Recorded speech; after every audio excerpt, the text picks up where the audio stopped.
Anthony Albanese, he remains defiant over the expenses scandal that's engulfed his government, which was sparked by the outlandish spending habits of Sports Minister Anika Wells. But she's been helped by other politicians from other parties getting caught in the dragnet.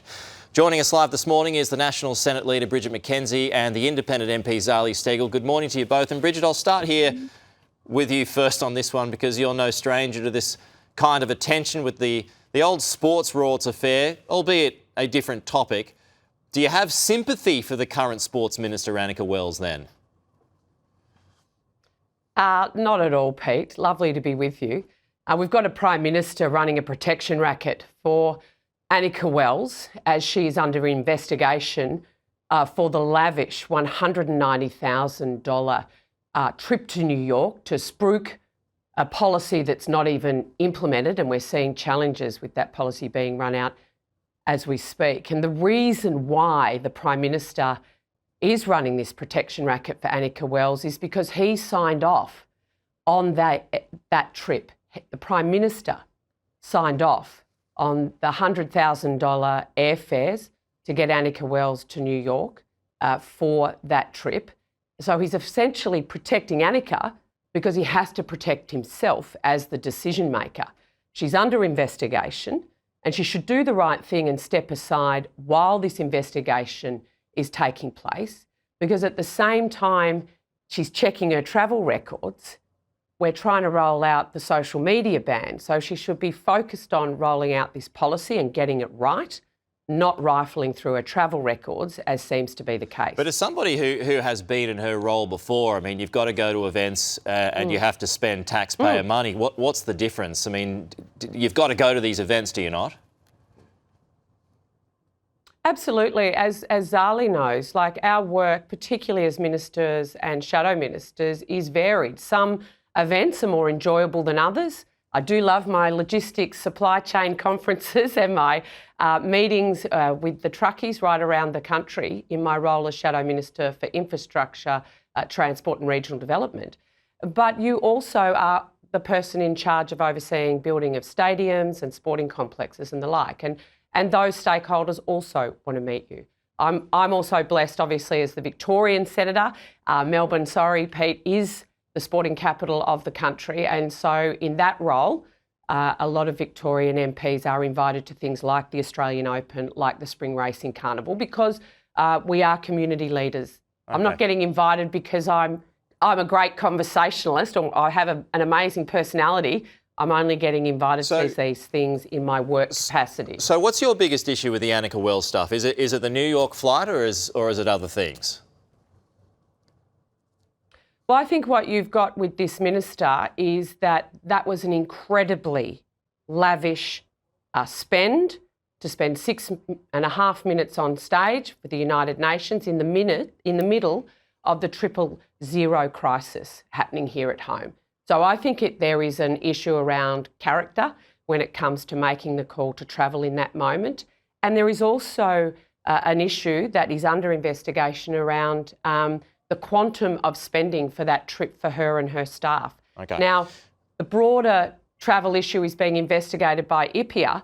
We need a comms minister focused on her portfolio and implementing the social media ban, not rifling through her travel records. So she should do the right thing and step aside from her role until the investigation's completed. All right, Zali, you've been patient, appreciate it. So let's go to you. I mean, you know sports as a former athlete. I mean, there are a few things at play here. It's not just the spending, it's the transparency side as well.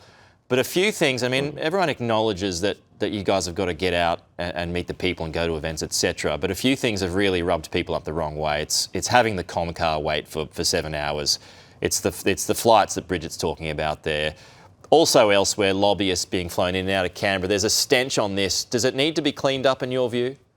Well, I think the accountability and transparency is really important. I would just be mindful that MPs or ministers don't always control every aspect of those spends. So, for example, there is a company that has a contract to book all the travel on behalf of ministers and MPs. And I can assure you that when in parliamentary sitting weeks and for any delegation travel, the cost of those airfares is significantly more than commercial rates. So it's a little bit like where we know it happens with the NDIS, where as soon as I think companies know it's public funds, it gets billed at top dollar. So I'm a bit cautious around the criticism. I want transparency and accountability, but it's also about who is actually responsible for the level of cost. So some of this is outside of their power. The Comcar waiting, for example, now flights get delayed, maybe the event she was attending, those tennis games often go a lot longer than planned. And so someone in head office of Comcars should have sent that driver home and sent a new driver maybe for when the predicted end was going to be. A lot of these decisions are outside of the control of the politician. And I know it's good to hit on politicians, especially when people are doing it tough. But I would just urge, I think, moderation in looking at if people are breaking the rules, then absolutely accountability is important. But I really do wish we would be talking about, the policies and the issues, as Bridget says, the rollout of the social media ban. There are a lot of issues that Australians are grappling with. So you don't think money's being wasted here? Taxpayer money's being wasted? Oh, no, I think there is. I think there's a huge amount of excess in how these contracts are done. There's not enough scrutability on spending, but it's not just in this regard. Remember, I was extremely upset at the donation reform laws that was passed in collusion between Labor and the coalition that will see a huge windfall to political parties in spending from in money received from the public, right, on behalf in relation to administrative fees, being able to use public funding from the AEC for party conferences. So it's not like the spending of public funds in relation to government, opposition, politicians attending parliament. I think there can be greater scrutiny on all levels of spending, not just the individualised for MPs. So I just wanted one more to you both here. I mean, Zali, this government sold itself to the Australian public on transparency, but when the PM gets shirty over questions about this scandal, and then he gets shirty about questions about his ministers weaponising Brittany Higgins and then goes quiet on it, is this government really transparent? No, I don't think they have a good record on transparency. The freedom of information rule changes is extremely concerning. They have opposed transparency. We still don't have whistleblower reform. The NAC that was passed in the previous parliament is not a transparent NAC. It does not create public hearings for visibility as to inquiries. So no, I don't think the Albanese government and Albanese prime ministership will be known as one for transparency. And your thoughts on that, Bridget? Yeah, I think the transparency piece is key, Pete. It was journalists that actually started raising this with the minister herself and have kept their feet to the fire and forcing questions of all parliamentarians, not just on family travel, not just on international travel, but on a whole raft of spending profiles that the public wants us to be transparent and accountable for, as we should be. It's a great privilege to hold these roles. We should be up for the scrutiny and we shouldn't abuse the system. Okay.